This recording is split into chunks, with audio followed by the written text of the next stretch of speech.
Andrew Tate is a former kickboxer who has built up a truly enormous following on social media. Until a couple months ago, we'd never heard of him. And then the other day, virtually every tech company on the planet banned him. Not just his presence, but also his ability to conduct business on the internet. He was taken off Instagram, TikTok, Facebook, YouTube, all of it. Then they started telling you that not only was he not allowed to talk, but that you weren't allowed to like him because he was an incredibly bad person.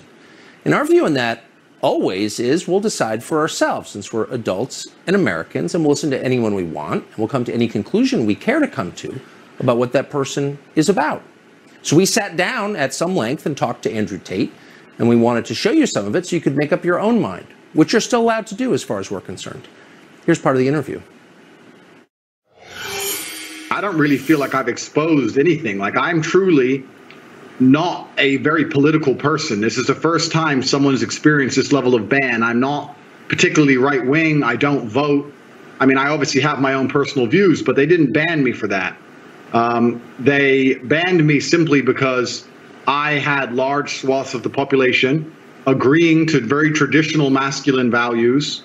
Teenage men and young men, 22, 23, 24, were looking up to me and aspiring to be like me. I have a very traditionally masculine life. I have fast cars and a big house and a lot of money and a beautiful girlfriend. And they thought this was very, very threatening. And for some reason, they decided that it's better if they annihilate me from the internet and replace me with somebody who's more aligned with whatever they're trying to purport. Tell us what your message is to young men. Yeah, so I think that being a man is very, very difficult. I think that men's issues are largely overlooked. The people in charge of the world pretend to care, but when somebody who's championing men's issues like myself comes forward and finally manages to garner huge percentiles of the public support, I'm silenced. So they're not really interested in men's issues. And there's a lot of young men growing up today that feel very disaffected. They feel invisible. The agendas that are being forced down their throats are not agendas they align with or they feel affinity to or agendas they want. And I basically just say to men, look, it's a very hard life. You're going to need to get up, work hard, go to the gym. Strong body is a strong mind. You're going to have to reject listening blindly to everything you're told, reject the slave mind, think for yourself, get a strong network of brothers, work aside them. Don't tolerate low quality people in your life, which means don't tolerate men who just smoke drugs and play video games, or men who are disloyal or dishonest.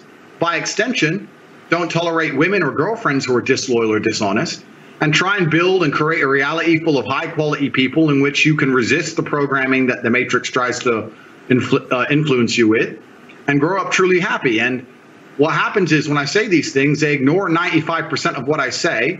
They ignore me saying that you need to avoid low quality men.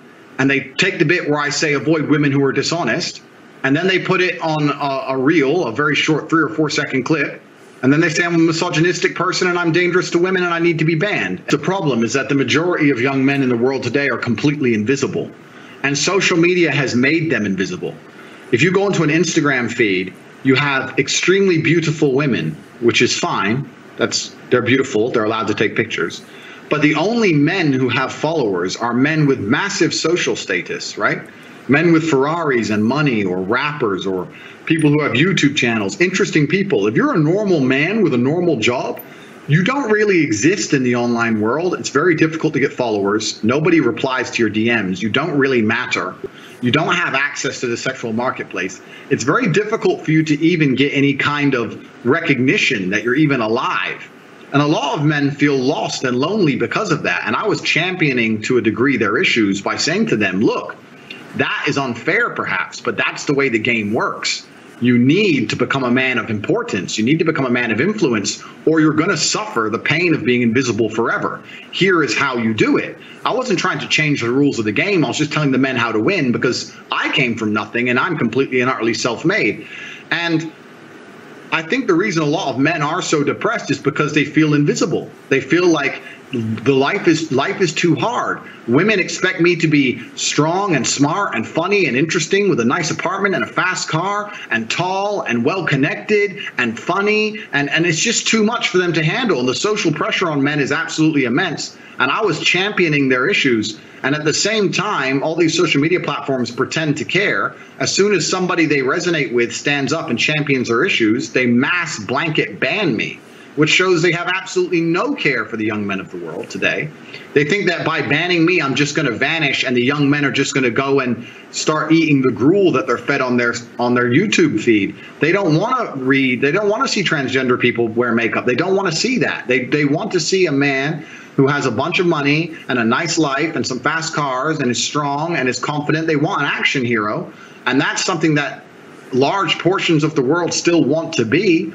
And YouTube and social media platforms obviously just don't like the idea of that. They want to get rid of me and try and replace me with something they see as far more malleable, trying to create people which are more malleable and more easy to program and more easy to control. So news accounts in the United States say that the U.S. Embassy in Bucharest, Romania, was tipped off to your misdeeds and alerted the local authorities you might be committing human trafficking. Given that this is the same charge they leveled against Julian Assange or a species of it, skeptical, but I want to know the details. Were you arrested for human trafficking? What happened? Yeah, I was not arrested. So what happened is I suffered from a case of swatting. It's very popular with people who are large on the internet. Many large YouTubers have been swatted. It's where you call the police and you say somebody has a gun or there's a hostage situation and the SWAT team arrives. Somebody made a phone call to the American embassy saying that I was holding women at my house. The police arrived. And let me state this now. I state this openly to the world. I have absolute respect for the police. I would hate to live in a country where if you call the police saying women are being held against their will, that the police don't respond. That would be terrible. Of course they should come and look. Absolutely. They turned up. They investigated. They realized that nobody was in the house against their will. There was no crime committed. They said, okay, you're not a suspect, but you are a witness to this, along with me, my brother, the housekeeper, the gardener. Everybody who was in the premises at the time was labeled a witness. We had to go to the police station for 45 minutes for pieces of paper. We filled them in and we were let go. I was swatted. Nobody was hurt. There's no human trafficking. There's no women who were tied up. There's none of these things. It's all just complete fallacy. You probably made some of these companies mad with your views on COVID. So sum up for us, if you would, what you think the response to COVID globally did to the populations of the West. Yeah, so I certainly made them mad with my views on COVID. I don't want to go to conspiracy theory, and I would also never kill myself. Let me just say that here for the record. But okay. At the time of COVID first being announced, my brother and I decided we sat and had a very logical conversation, and we sat and said, we're two young fighting age males. If COVID can kill us, then the world is over. It's zombie apocalypse time. So there's no point hiding. We may as well go out with a bang. So my brother and I flew to Stockholm, Sweden. Now, I don't know if many people know this, but Sweden never closed down. Stockholm and Sweden never closed down, never made you wear masks, never mandated the vaccine. At the very beginning of COVID, when the rules were strictest, when Florida was still closed, when Miami was still closed, when the Republican states were still closed, Stockholm, Sweden was wide open with full nightclubs and a party scene like you've never seen. And we lived in Sweden for 3 solid months with zero restrictions, zero worry or interest in COVID. It was like the world was completely normal. And from there, when we left, obviously COVID was still going on. And in a neighboring country, you go to Germany, and they were having full panic attacks, genuine panic attacks if you didn't have a mask on. And it was just very obvious to me. I was like, I've spent the last 3 months ignoring this and I'm fine. And now I'm in Germany surrounded by panic attacks and endless masks. This doesn't make sense. And I told the truth on social media. I said, this is obviously an overreaction. The decimation of your income, the fact you can't go get a doctor's appointment for a genuine ailment or a genuine risk of cancer, for example, the fact that you can't see your loved ones in their final days, these things are far more destructive than the common cold. I think that what they're doing is unfair. I think it's a massive overreaction. And this is based on my personal experience. And I think at the time there was a lot of pushback, but I would like to think now that 99% of the world see I was totally right. You know, it's kind of funny, Tucker. I'll tell you, when at the height of COVID, I used to say to my brother, how will people struggle with the cognitive dissonance when this is all over? Because COVID is still out there. Nothing's gone away. The thing that we were all hiding from is still right there, out there to get you. But now everyone walks around and they're not scared of it anymore. And I'm like, are people critical enough to analyze themselves and say, for a year of my life, I was deathly afraid of something. Now I'm exposing myself to said thing and I'm not afraid anymore. The media tricked me and I was a fool. But they're not. They don't even seem to self-analyze and go, I got tricked. They're just like, oh, okay, next thing. Hey, Andrew now. Like robots. It's mind-bending to me, truly. So I saw you compare the experience of rich people under COVID, you're one of them, to everybody else. What did you notice about that? It seemed like a two-tiered response. Yeah, so the story was very simple. I was flying inside of Europe. There's a lot of low-cost air carriers. It's only low-cost primarily. There's not much first class, business class, anything like that. And I was flying, and my experience was plagued by endless paperwork, wearing a mask, put the mask over your nose. Every time you eat, you have to put the mask on in between. I got told off for not having the mask up high enough. I got told off for drinking too long because my mask wasn't on. Pure panic and chaos.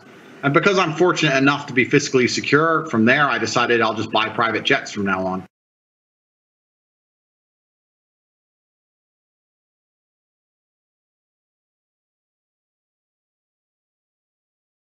Comes hard and fast. You lose your Facebook, then your Instagram, then your Gmail, then your Discord, then your website hosting, then your domain name, then your payment processor, then your bank. Then it's just like in real time, you're watching your phone and apps just exploding. Boom, boom, boom. It's crazy. Andrew Tate, you don't have to agree with everything a man says to believe he has a right to speak in public, and we do believe that. No one gets to tell you who you can watch. No one gets to tell you what you have to think. No one gets to tell you who you have to hate. You're an American and an adult. You can make those decisions yourself. So why don't they want you to hear from Andrew Tate? They really think he's a worse influence on the youth than, say, Cardi B. Tell us how. They're telling us he's a criminal. Okay. Has he been charged? Who are the victims? What are their names? It's going to take a lot more than that to have us believe he should be canceled, or anyone else, by the way. We're against censorship, period. And more than anything, we're in favor of people making up their own minds based on the evidence, like adults do. So if you're interested, you can watch the full unedited interview with Andrew Tate after the show on Fox Nation.